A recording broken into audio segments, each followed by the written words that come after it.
channel. Today we are starting a reading vlog. It is Monday the 25th, I think, of January. And this week, Monday to Sunday, is the last week of January before February starts. For some reason, I'm very satisfied by the fact that it's going to be Monday to Sunday and then 1st of February is on Monday and the last day of February is on a Sunday. I'm very satisfied by this. So I wanted to do like a last week of January reading vlog. I'm in the middle of like 3 really big books and I wanted to get not all of them finished by the end of February, but by the end of January, but I would like to get good progress on them and finish 2 of the 3. But I thought I would show you through what I am planning on reading this week, and I am planning on reading extras. Sorry if the lighting is funny, I've been meaning to do this all day, but I'm actually on FaceTime to Connor. He's right here.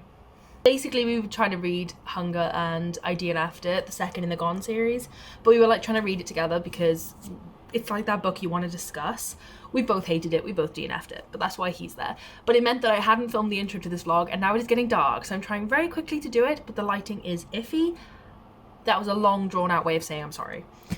I'll show you through the books I'm in the middle of reading, but I did just really quickly want to say that I read The Inheritance Games and I finished it yesterday, and I just wanted to mention while I could that I really enjoyed this book. I thought it was really, really good, and yeah, I did finish this yesterday. Recommend it for anybody who likes a mystery. It's definitely not thrillery, but it is mystery, and it's very, very, very good. Very Knives Out vibes, which I know a lot of people have torn opinions on that. Some people say it's very Knives Out, which I hadn't actually heard that comparison before reading it. And a lot of people say it's nothing like Knives Out, and they hate the fact that people are comparing it to it. So I think it's like, when you read it, you'll decide what you think yourself kind of thing. But I really, really enjoyed that. Now for the book that I am in the middle of. They are all very large books of over 600 pages, which is big for me. The first book that I am in the middle of is From Blood and Ash by Jennifer L. Armentrout. I am 136 pages into this. I have the audiobook on Audible before I had the physical copy, so I'm kind of like reading and listening, especially because this copy is heavy, so sometimes I just can't hold that for long. So I'm doing audibly and physically. I'm really enjoying this so far. Really like what's happening, but we haven't got into like the romance that everybody talks about yet, so it hasn't quite fully gripped my attention. But my thing with it is I'm trying to finish one of these books so that I can focus on it first. The next book that I'm in the middle of is Sarah J. Maas Crescent City. This is a reread for me. I've already read this book. It was a 5-star. It was my favorite book of 2020. So I'm decided to reread it, and while annotating it, because I didn't annotate it when I read it the first time and I really wanted to. So I'm 274 pages in. I'm on chapter 27. This is the book that I have no intentions of finishing before the end of January. I'm literally reading this chapter by chapter, just having the best time, writing little notes in it as I read. I don't want to rush it at all. But I am in the middle of this, and I would like to get a little bit of progress this week for sure. So I'm in the middle of that. And then the book that I'm desperate to finish before the end of January is this book, which is Lair of Dreams by Libba Bray. I've closed it. I was listening to it just now, and I've closed it without the bloody bookmark in. That's not ideal. Oh no. I was about... There you go. I found it. I'm on page 336 of this book, and it's like, I don't think this one's quite 600 pages. I think it's like 560 because this is the US paperback. I think the UK paperback is 600. I'm not sure. But I really don't like this. This is the second in the Diviners series, and I own all the books except the last one, and I spent a lot of money trying to get these US paperbacks because I liked the first one, so I assumed I was going to like the whole series. No, I really, really dislike this book. I think for a majority of people, it is their favourite book, so I was really excited about getting to this one. And my issues with it were that the first chapter introduces us to new characters that weren't in the first book, and that's fine, I like new characters. But it was so abrupt that I didn't particularly care. I was just excited to see more of Evie and the gang, and then you find out that they're not really speaking, and overall it just wasn't a great start. And even up until this point, nothing has happened, and I've read 300 pages of nothing, and I'm bored. I'm really, really bored. And the focus is not on Evie in this book. It is on the other characters. I can't remember what their names are. Oh, Henry and Ling. I don't particularly care. and there's this disease called the Chinese sleeping sickness. And it just feels way too close to this pandemic. I mean, it is too close to the pandemic for me. But that's not the reason I'm not liking it. There's a lot of reasons, but I'm really close, or not really close at all. I'm 220 pages from finishing, and I'm desperate to finish this before the end of January. I do not want to take this into February with me, since I've been reading it since the first week of January. So we will hopefully be finishing that. So one book we have to finish, one that I do not want to finish, and another one which would be really cool to finish it. But I'm wanting to finish 2 of these so that I can start the ACOTAR series, because I'd really like to binge that all the way through without having to like wait in between. But I also don't want to be picking up more fantasy on top of the 3 fantasies that I'm already currently reading. But I am hoping that with using the vlog, this will motivate me to keep going and finish some of these reads. So I shall keep you updated this week. I hope you enjoy it. I've taken a lot of B-roll already in the snow yesterday, so I don't know if you've already seen that, if you're gonna see it, but there should be some cute B-roll in this vlog at least. So I hope you guys enjoy.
goodness. I actually finished it last night, but it was really late and I didn't fancy giving an update, so I thought I'd wait till the next day.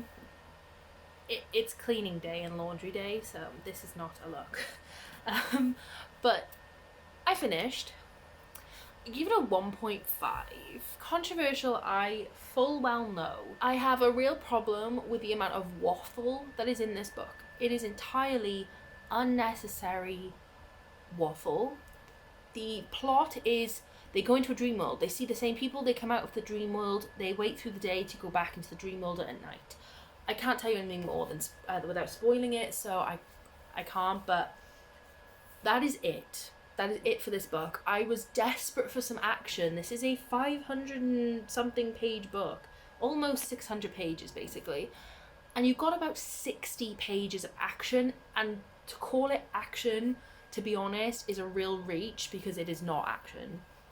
It is just slightly more upbeat waffle. And it resoluted really fast, is that even a word? Really, really fast. So there was nothing at stake. It was definitely a filler book because the last book is called King of Crows, and we were introduced to that character in this book, very lightly, but we were.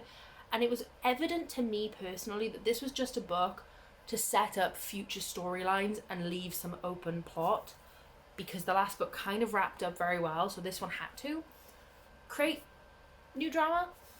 Also, they changed Evie, and I don't want to talk much about it because, again, don't want to spoil anything for anybody, but Evie in this book is just horrible, and Libba Bray has ruined the protagonist of this book for me. But in this book there is less of a focus on Evie and more of a focus on the side characters, which I would have really loved if we hadn't brought new characters into this. The first chapter of this book introduces us to a brand new character we've never seen before, who then becomes such a massive part of this book, yet we did not really get a valid introduction. We did not get time to see their development. It was just, here's the new character and this book is going to focus on them, get over it. And I knew from the offset I was not going to like her because of that, or like the storyline that came along with it, because I don't like when people throw in new characters future in the series without any introduction at all. I have no idea where they came from, how they came to be part of this. They're just been added. There wasn't other new characters, but it was because of the plot that they were there, which you will find if you read this book. So I could understand them, but I don't know, I just didn't get it. It seemed like the biggest waste of my time to read this book ever, and if I hadn't already owned the rest of the series and wanted to continue, I would have DNF'd this, because this was not it, sis. However, I have seen a lot of different reviews. I thought this was everybody's favourite book, and for a lot of people it is.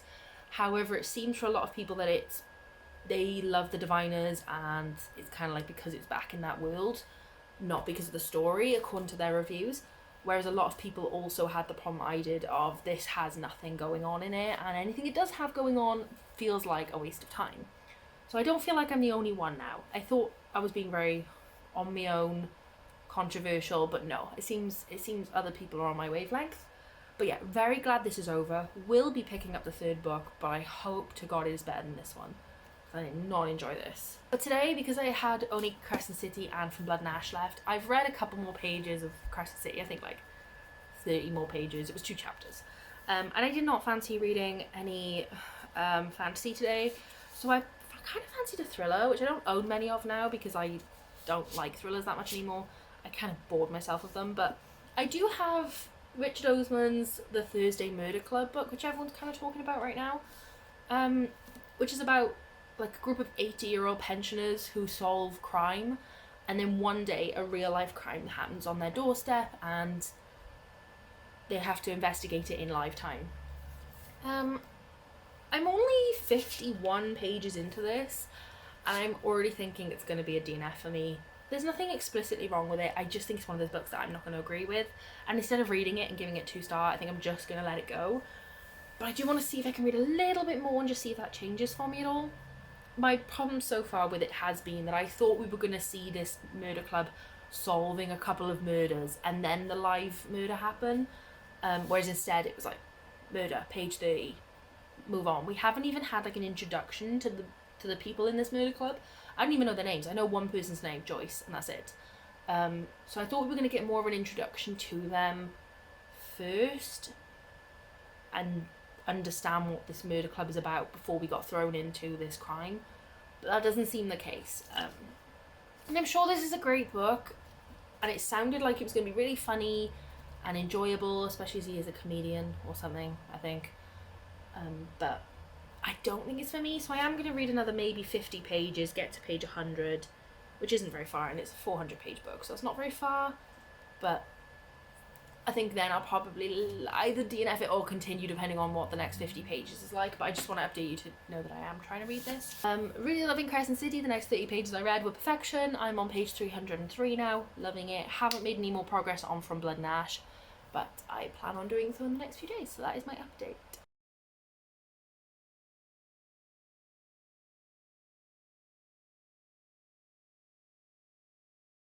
Hello. I have been filming some videos today, and I just had an exciting moment where I finished a book. I'm blocking the camera, that's really great, isn't it? I don't want to put you down, I can't be bothered.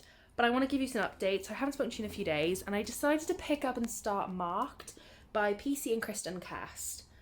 This was such a favourite of mine during like my teenage years, and it's part of a very long series that I never finished, and I've always wanted to go back and see what happened at the end. So I decided to pick these up again. I'm putting you down. My arm hurts way too much for this. Oh, we don't look good from this angle. It's fine, it's fine. So I picked this up and I decided to give it a read. It was a really quick read. You know, I read it before. It was a teen favourite. It was just trash read. I gave this a 3-star. I really enjoyed my reread. I forgot how addictive this series is and how the characters are nothing special, but they're still fun to read about. However, the reason it didn't get higher than a 3-star is this is problematic. This has the most problematic quotes in this ever. And I cannot give it higher than a 3-star with a clear conscience. It is really, really bad. But the actual storyline is fun to read. I enjoy seeing the characters again. I enjoy being back in this world, and I forgot how addictive it was. So I'm really excited to be starting this reread again, and yeah, excited. So that was one book that we did not expect to be reading this week done, but I'm really glad I did it because it was a quick and easy read. And then I did actually just finish From Blood and Ash by Jennifer L. Armentrout. I just finished it. It is a beast. I am so glad I finished it. I have one more day left of January, so I finished it just in time. And I'm really, really glad I did that because that was going to be hit or miss. So my feelings on that book are, as you probably know, there's a romance in it that everybody loves. It is kind of like one of those fantasy romances where the main focus is the romance in this story, and it is a great romance. I enjoyed reading it. I think it was fun. It was fine. It was steamy. You know, it's more than fine. But for me, my favourite part of this book was genuinely the political systems, the rebellion, the fear of the people, the abilities of our protagonist. I think this book is so good on the fantasy elements that I'm too invested to focus on the romance.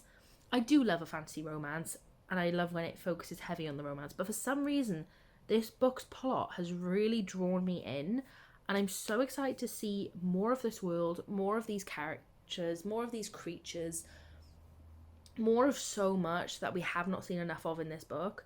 So I'm really ready to jump into that sequel soon. So fingers crossed it is good and we get more plot, not just the romance. But I do still like the romance. That's not me shading the romance.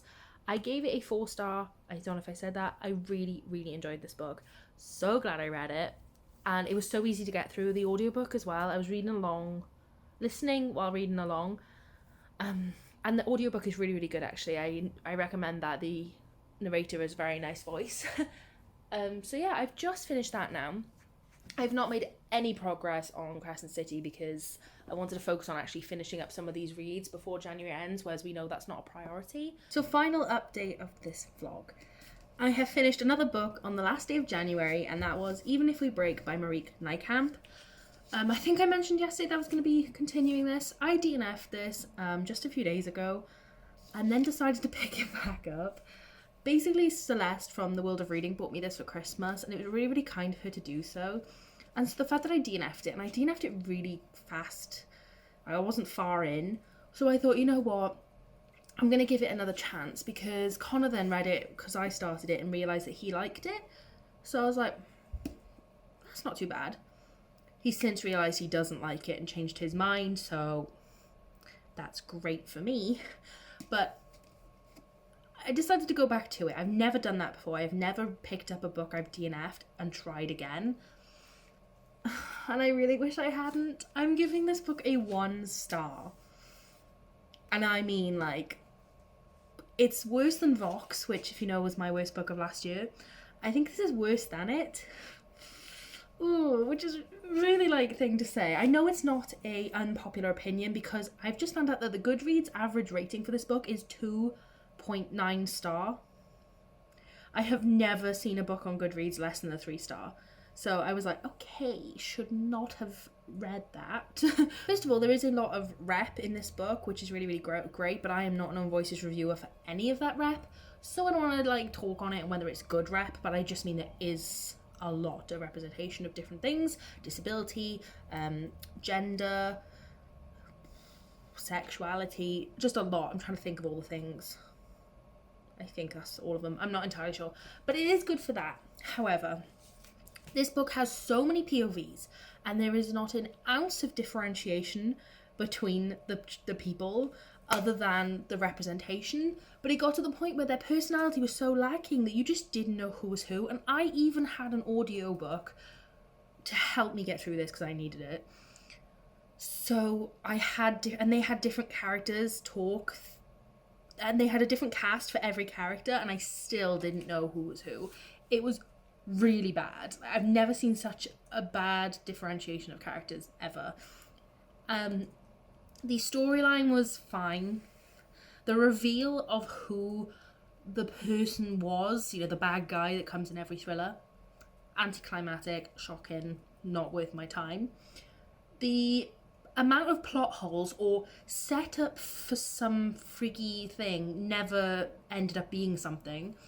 There was things that happened that were never explained, that happened, and I was just like, are you going to pretend that's a normal thing to set up and then never discuss again? That ain't normal. So overall, I'm not going to talk about it too much because I just have too many thoughts, and I just think, seeing the average rating, it's clear that everybody, you know, has a similar feeling. I know a lot of my friends really loved this. I'm really glad you loved it. It just was not for me in any way, shape or form. I'm glad I have finished it. And it has taught me that once I've DNF'd a book, don't pick up the book again. That is the lesson I've learned in this situation. However, I also do want to say that because Celeste bought this for me, I do feel really bad that I am knocking it so badly, and I really appreciate that you sent it to me, Celeste, because I would have bought it on my own anyway. So thank you so much.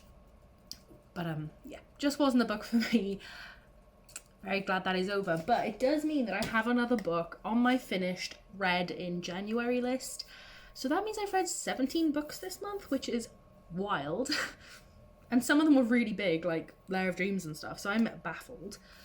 But yeah, that is the end of this vlog, as it is Sunday evening, and we're going into February, so I think that I will give up the reading for tonight and just relax. But I just want to thank you guys so much if you got to the end of this vlog for watching. I really hope it was fun. I try not to put too much b-roll in the end because I edited the first half, realised how much there was, and didn't think that needed to be added to. So I really hope that you stuck through all that b-roll and all my opinions, because there was 2 controversial bad opinions in this vlog. But if you did, thank you so much, and I hope to see you in the next one. Bye.